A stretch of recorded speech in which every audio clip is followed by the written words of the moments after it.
Hello and welcome. I am Dr. Lara, a clinical pharmacist specializing in functional medicine, as well as a certified yoga teacher and Reiki master. I run a truly integrative health coaching practice encompassing functional medicine lab testing, yoga and meditation, and a sprinkling of Reiki energy medicine. Join me here on Light Body Radio to break through your health plateau and come into alignment with your natural vitality.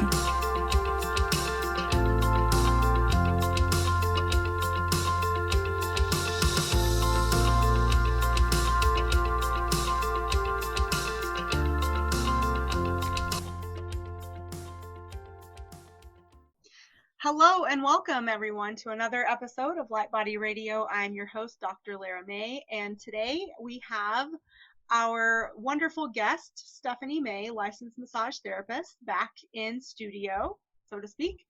And today we're going to be talking about immunity mythbusters. So we're still hovering around the theme of COVID and how we are all adjusting to our new normal.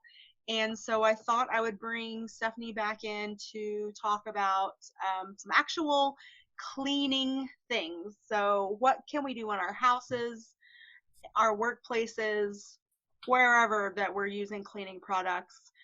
What can we do to support ourselves and to support our immune system in the best way possible and not reintroduce or expose ourselves to more toxins than we really want? So, hi, Stephanie, welcome back. Hi, thanks for having me back. It's awesome to be here again. Awesome. So, where are we starting? Well, I like since we're doing Mythbusters, I like to start with something that really struck a chord with me, at the beginning of all this. With some standards that were established as a daily practice that I think is really important to kind of pick apart and clarify, because I think our biggest issue with this entire pandemic is the confusing information, the contradictory information, the what ifs, and how to actually make this all practical. I don't know anyone that has time to be cleaning their house every couple hours, every time they leave the house or every time they come back into the house. So I think being practical about things is huge, number one. And I also think some clarification around the things they asked us to do is extremely important right now, because some of the things could have been misinterpreted and could actually hurt us more than they're helping us. So I think that's extremely important to sort through and clarify. Awesome. I agree. So what do you think is the number one myth that we need to bust? Myth number one, I think, is that you need to clean regularly with Clorox, Lysol, or any other disinfectants that contain harsh chemicals such as bleach or ammonia. Huge myth. That is not correct. Yes, you need to clean regularly, but you don't have to do it with these chemicals. And you don't need to be doing it, every couple hours. Every time you come back from running your essential errands, you don't need to go wipe down all your surfaces. And this is for a couple of reasons. One, because there is a huge part of immunity that is just exposure therapy. Simply put, we have to expose ourselves to things to build up immunity to them. And the other part of that, the other part of that is that you're never going to kill 100% of those germs anyway. Staph lives on your skin. All these viruses and bacteria live on all these surfaces, and even when you use these harsh chemicals, they still only kill 99 point whatever percent. So there's always still going to be some left. You're never going to be able to fully get rid of anything. And you wouldn't want to, right? Exactly, because of the exposure component to immunity. And then I think the other really big reason is like we talked about before, immunity does start within. You can spend all day long cleaning and being OCD about these things, but if you don't have the defenses from within, if you don't have a healthy gut, if your body doesn't know how to fight things off, all these other scenarios, then it doesn't matter how much you clean. We need to also be preparing ourselves offensively as well as defensively. Right. And so, in case people are not aware, ammonia-based products and bleach are actually toxic. And if you even just read the label on the side of the bottle, there is a mini MSDS, which is the material safety data sheet. And that will tell you, if you ingest, call poison control. Well, that usually means oral ingestion, but it can also mean if you get it on your skin in too strong of a concentration, if you breathe it in too strong of a concentration, it can literally burn your mucous membranes, it can burn your skin. And so I just want to make sure people are aware that these are tools that are available, but yet understand that they have toxic potential to your body. And so, are there better tools that we can choose? Yes. And so you're right. It's a two-prong issue. It's the immune system and your immune response.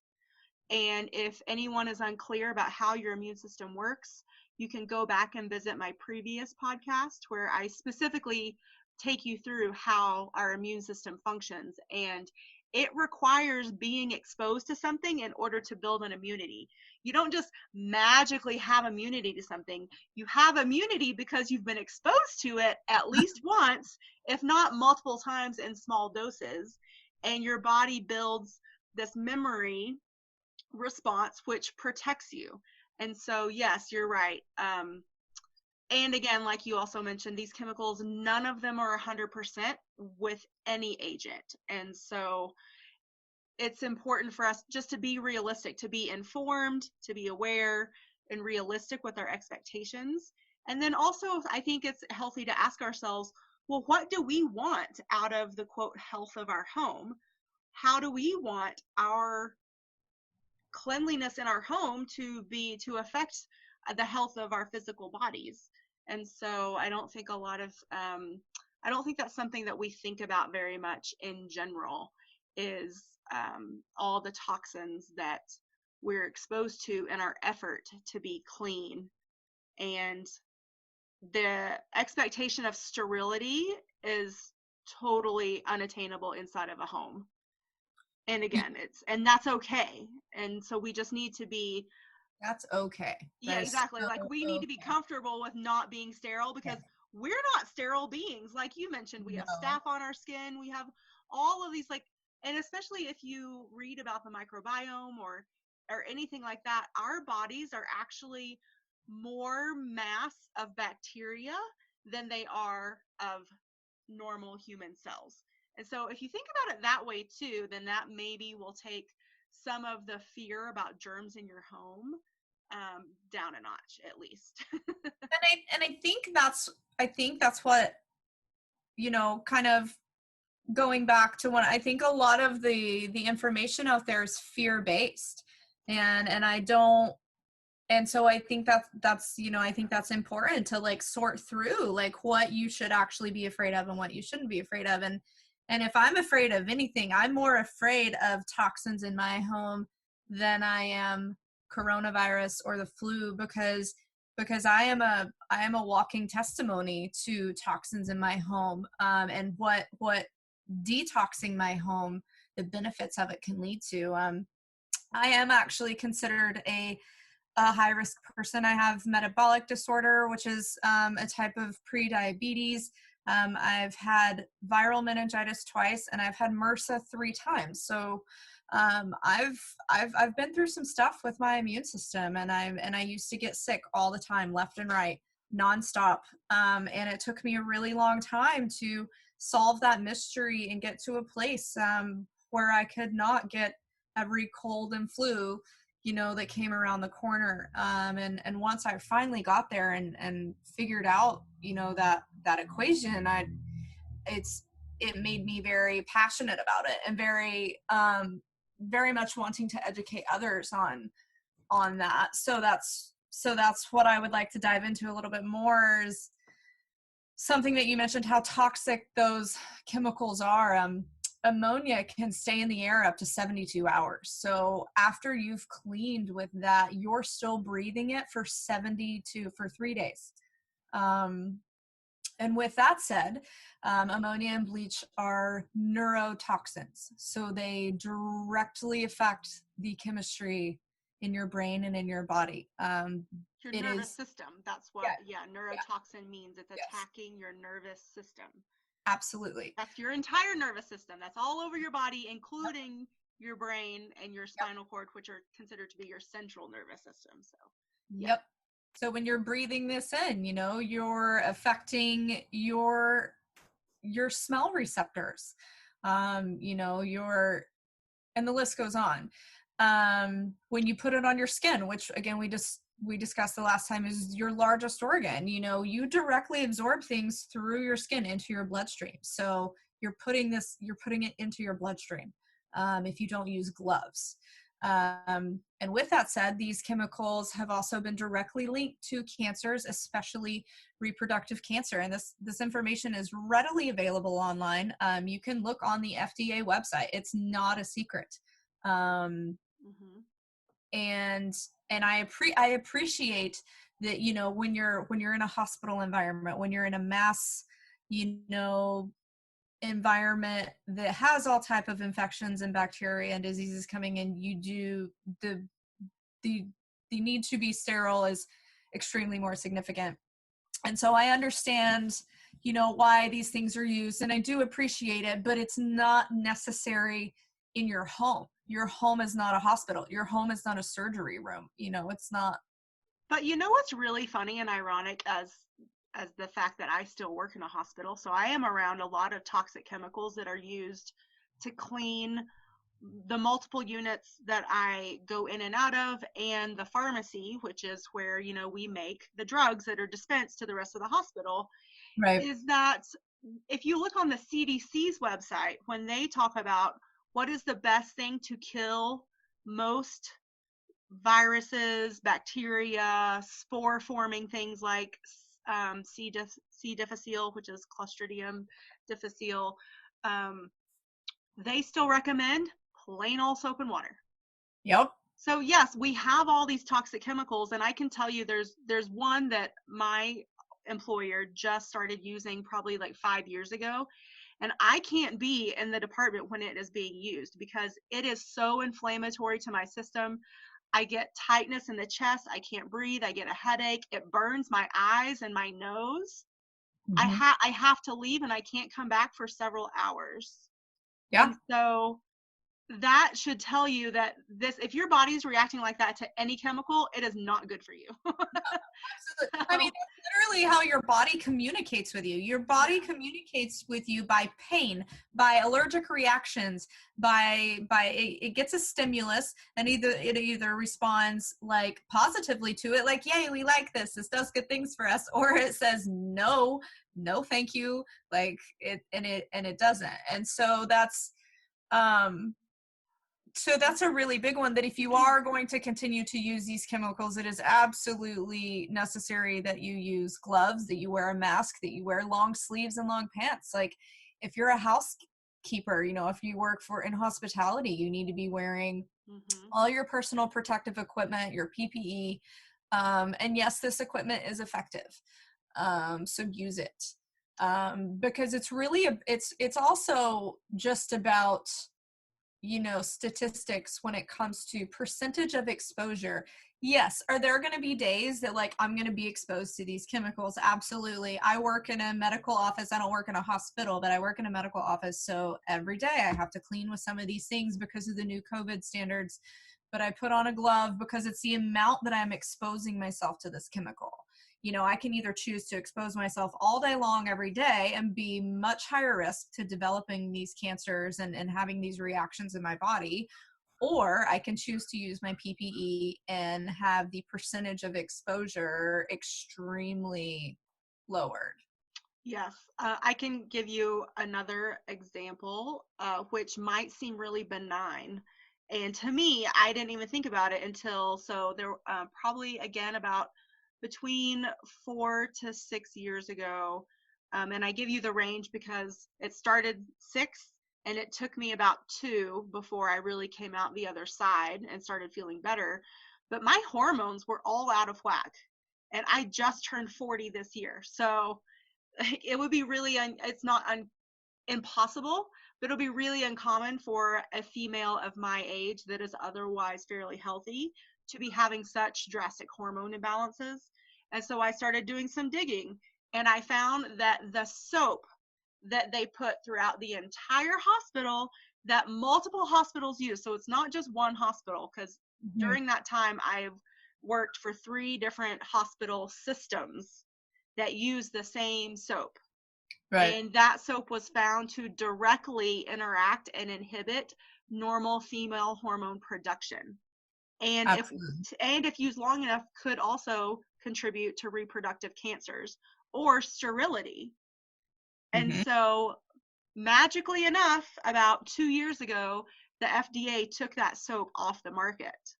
Yep. But do you know what didn't happen? Those hospitals didn't remove it. They waited till they were done and had used it all up before they got new soap. That's so ridiculous. so And but again, like, even if you're in a situation like that, you have the choice. So my choice was I bring started your bringing my own own. I brought my own soap to work. soap. I BYOS. carried around my little soap bottle every time I went to the bathroom, or anytime I needed to wash my hands in or out of the department. I had my little soap. And Yep. again, it's because that also too is backed by science, and the CDC will tell you plain soap and water is just as good. Yeah. And so, Fine. yeah, I would prefer to have plain soap and water and protect my hormone and neurological systems rather than abide by a company that honestly doesn't have my best interest at heart.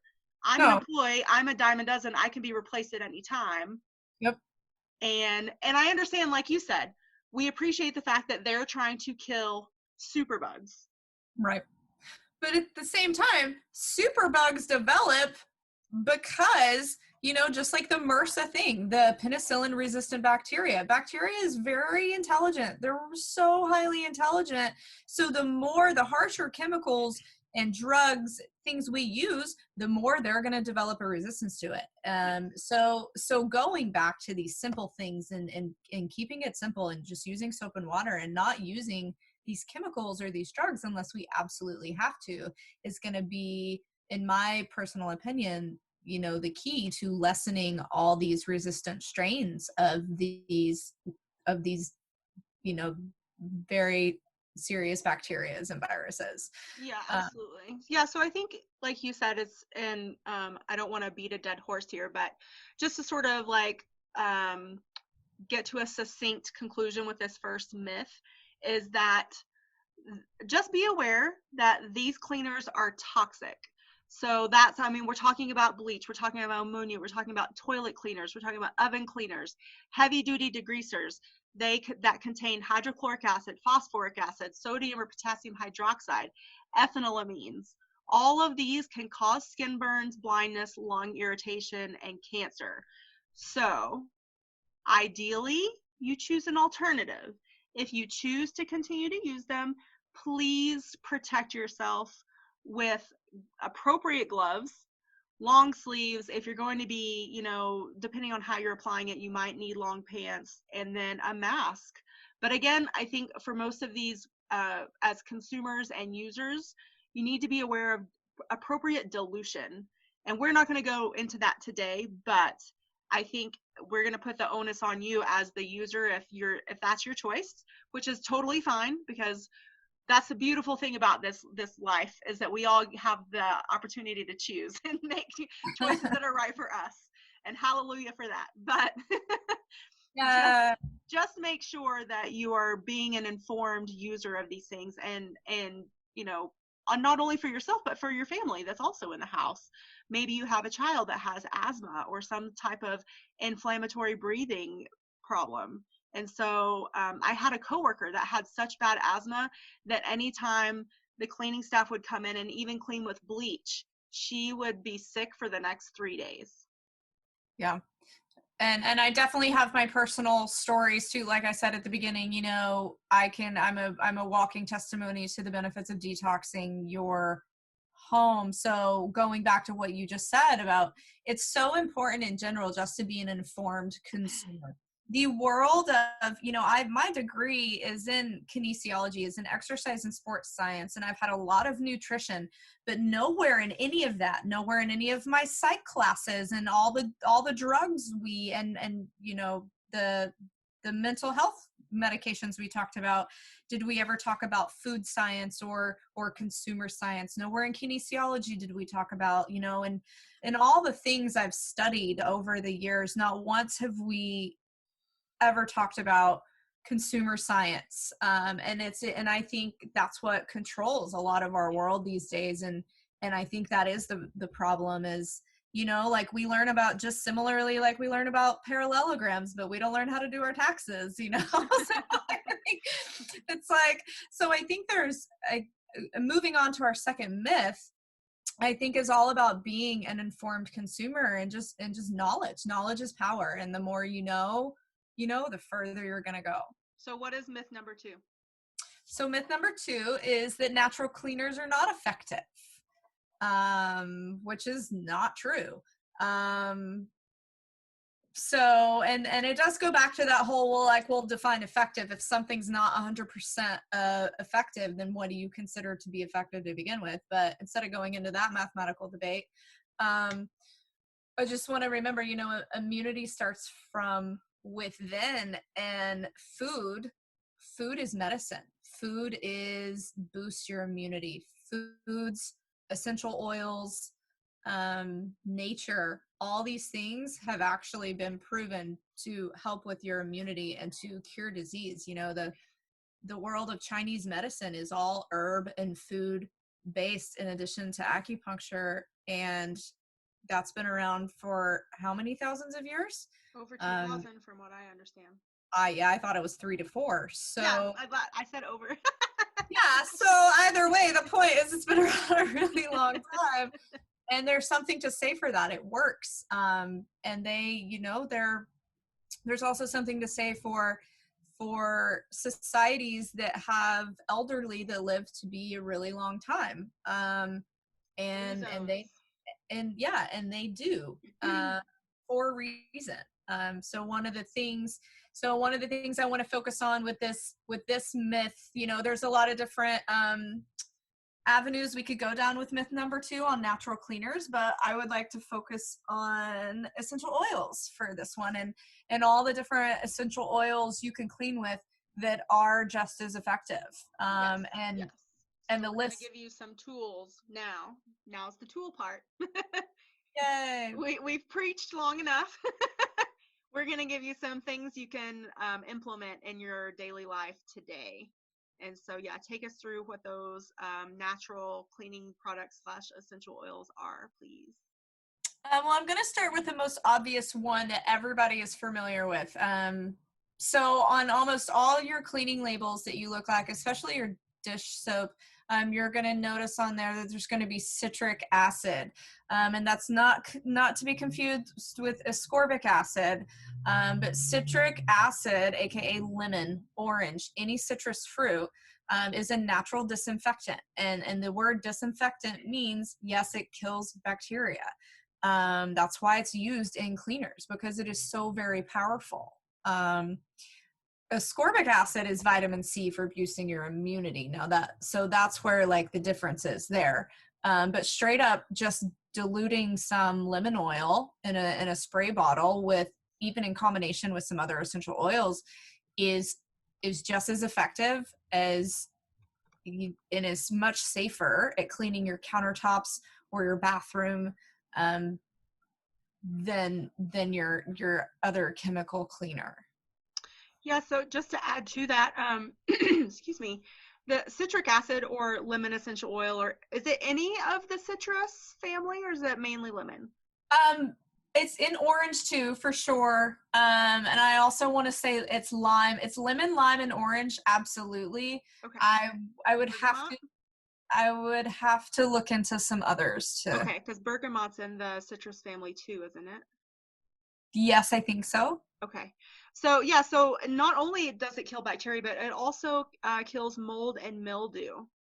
So Yes. that's why. So you could also use, and I use it in my shower to not only remove soap scum and all those stains that happen in your bath or shower area, but also to prevent the mold growth in the grout.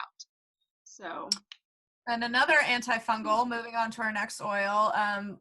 One of my favorite oils in the entire world is Melaleuca oil, aka tea tree oil, and it is a natural antifungal, just like you mentioned. So it kills mold and mildew, and it prevents the return of funguses. It is a natural antiseptic. It is also amazing for stain removal. It's a bug repellent. Bugs and insects hate menthols and especially Melaleuca oil. It's amazing for your skin. It helped cleared up my acne after being on um, whatever that Accutane. Accutane 2 different times in high school. Um, Tea tree oil, so it did the trick. So it's a good fabric refreshener. So I mean, you can use tea tree oil like as a Febreze, as a stain remover, as a cleaner, so many things. And it does, since it is a type of menthol, it does smell great with lemon. So you could put those two things together in a squirt bottle, and that's the thing about essential oils is you don't need 10 different products. You don't need a bathroom cleaner and a kitchen cleaner and then like a stain remover. Like you put this stuff in one bottle and you can use that for everything. And now Hmm. you're saving money too because you're not having to buy a And bunch of. it smells good. You don't have to leave your house because it smells toxic. It might be clean, but it smells toxic. Oh yeah. All right, what's next? um Lavender, and everybody knows lavender for its stress relieving and relaxing properties, but I think most people are not aware of what an amazing degreaser it is. So it's great for dishes. It is also a natural antiseptic as well. And the great thing about this one is it's a natural anti-inflammatory. So if you have a burn, I actually, the first week of quarantine, I went down the rabbit hole with cooking and immediately got this gnarly blister on my hand within the first week. And with just a little CBD and lavender oil on that thing, it it had dried up and popped itself within a couple days and then Yeah. was healed within a couple days after that. And I've never had a blister this severe heal so quickly. And all I used was tea tree oil, lavender, and CBD oil. Yeah, over the Memorial Day weekend, we took a 3-day backpacking trip, which was amazing, but it was my first time out in the summer sun, and I'm a redhead and fair skin. And even though I used my sunscreen like a good redheaded child, I still came away with a fair amount of pinkness on my skin that was really uncomfortable and some lovely mosquito bites, which I could never avoid, unfortunately. So I got home and I drew myself an Epsom salt bath, which we talked about the last time you were Uh-huh. with us. But Uh-huh. I added lavender and CBD, and it was so soothing. And the next day, my sunburn was way down, and my bug bites were not driving me crazy. So So use tea tree oil next time. Mosquitoes hate tea tree oil. yeah, so I forgot to take it with me. I have a little blend that's called Shoe Fly that I love. Well, that's cute. Yeah, and it's a blend. It has tea tree in it, and it has mint, and it has citronella, Nice. and yeah. So I had forgotten it though. So, and my friend did loan me some of her 100% DEET, but I didn't. I just used that very sparingly again because Back on our conversation about toxicity. exactly. I'm like, all right, well, I have to, decide whether or not I'm going to be a miserable, swollen, itchy mess because that's what would happen if I didn't use it, or just use it sparingly and still have a few bites. So I went with that direction. All right, what's next? All right, last but not least, and we could go on and on all about this all day. So I'm just gonna leave it end it on this note. Ginger. ginger is amazing. It's a lot of people use it for digestion, but again, it has so many other healing properties. Ginger is actually in the glucosamine, chondroitin, and MSM supplement I take for my joints and my tissue recovery. And but it's I just love it. I can't get enough of it. But it's definitely good for boosting your immunity, because most of your immunity lies in your gut anyway. So anything that's good for digestion is also going to help improve your immunity indirectly, by just creating a good, healthy, flowing gut environment. It's good for inflammation. And it's good for detoxing. So I think we talked about last time that you put ginger in your Epsom salt baths. I do. Yep. And I also use it when I am, a lot of times I'll just drink it through the fall and the winter because it's so warming and it is so soothing to my digestive tract. But if I'm fighting something like, whatever, it's cold, flu, whatever, then I have the raw root, I boil it up, and then I put it in my Vitamix and I just drink it with, like a spoonful of honey. Yeah, I actually make my own ginger turmeric tea. I straight up chop up, slice up some ginger and turmeric root and boil it, dry it. Yeah. I sometimes I just straight boil it and then like spread it out in a bunch of mason jars and it lasts me forever. Or I will actually go as far as to dry it and then make my own little tea bags with it. Yeah, which is fun, it's just a matter of transportation. Like if you don't have the means to take, mason jars with you everywhere, then, or however you want to package it, but you want to take some tea bags with you, then you can mix it with other things. You can mix it with some mint, and it's ginger, turmeric, mint tea, and it's delicious. I concur. So turmeric's going to be our last one that we talk about, but yeah, they're both, ginger and turmeric are fantabulous anti-inflammatories, detoxers, immune supporters. And so they both come in essential oil form. They both come in powder form, and then they both come in the raw root form too. So depending on what you're using it for, I know like for my baths, for example, I'll most usually use the powder for that. There have been times in the past where I've had essential oil bottles that I've used, but powder is just cheaper and it does the job. So why not go with the most cost-effective avenue?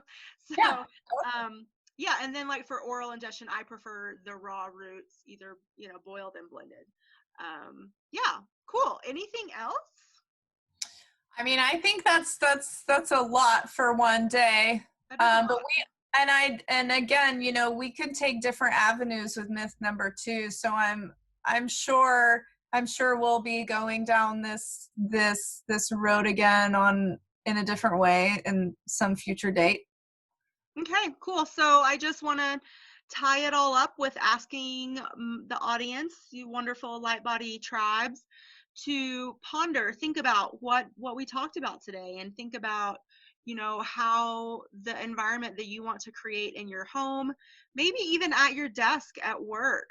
Like I said, I take my own soap to work, but I have my own countertop wipes, because I don't want to use the toxic ones, because I know the residue stays on the countertop for so long. So I use my own little cleaning arsenal when I go to work for my own protection. And so I want you guys to also think about, yes, we clean to protect ourselves, but how can we take that even a step further to really help ourselves on both ends? So it doesn't have to be, cutting off your nose to spite your face type of thing with the cleaning products. Like you're killing the bacteria, but you're exposing yourself to toxins and possibly like creating cancer or more inflammation. So we don't want to do that. And so my challenge to you is to practice. So what are you going to take from this episode and implement it into your daily life? And then, as always, we love to hear your feedback. So let us know how you got creative with the essential oils, or maybe making your own home cleaning solution. Let us know. We love to hear your feedback. All Anything right, else? thank you for having me. Yeah, Stephanie, thanks for being here. I'm sure you will be back with more fun things to talk about and things to pick apart. We always appreciate your expertise and your input. And I would like to remind the Light Body family that I have started a Patreon channel to help support the production of this podcast. And there's multiple levels of ways you can join. And with each level, there's goodies that you get. So there's some of them will be card readings, some of them will be extra PDFs or ebooks, or even live Q&A sessions with me for members only. So hop on over there. It's patreon.com/Dr. Lara May and take a look at it. I'll also include it in the show notes. And other things I'm going to put in the show notes today is the EWG website, which is the Environmental Working Group. And they are a fabulous resource for learning about chemicals in our food, in our cosmetics, in our hair shampoo products, in our cleaning products. So check it out. There's a ton of information on their website. They also are the group that does the Clean 15 and the Dirty Dozen when it comes to pesticides on fruits and vegetables. Nice. And then I'm also going to include part of Stephanie's newsletter about the essential oils specifically. So that'll be a direct quote from her newsletter on there. Awesome. Awesome. Yeah. Okay. Thank you so much. We'll catch you on the flip side.